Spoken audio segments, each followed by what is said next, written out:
Liza Soberano, pumirma sa isang Singaporean agency, mula Careless to Wild.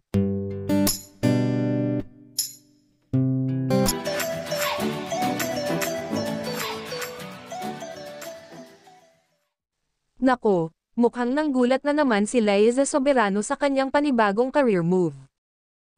Matapos niyang kumalas sa careless management ni James Reid, isang bagong chapter na naman ang binuksan ng aktres. May pa-welcome post na ang bagong management team ni Liza Soberano na nakabase sa Singapore.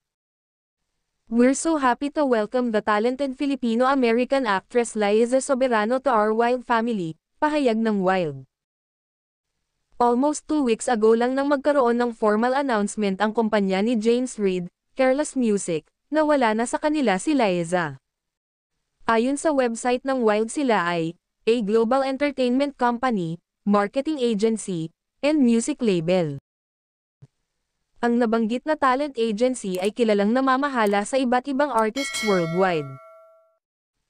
Samantala, hindi naman inihayag kung ano-ano ang mga nakalinyang proyekto para kay Liza. Marami ang nagpaabot ng pagbati kay Liza sa bago niyang career milestone. Ngunit, gaya ng nakagawian, hindi maiiwasan ang mga hanash mula sa mga netizens.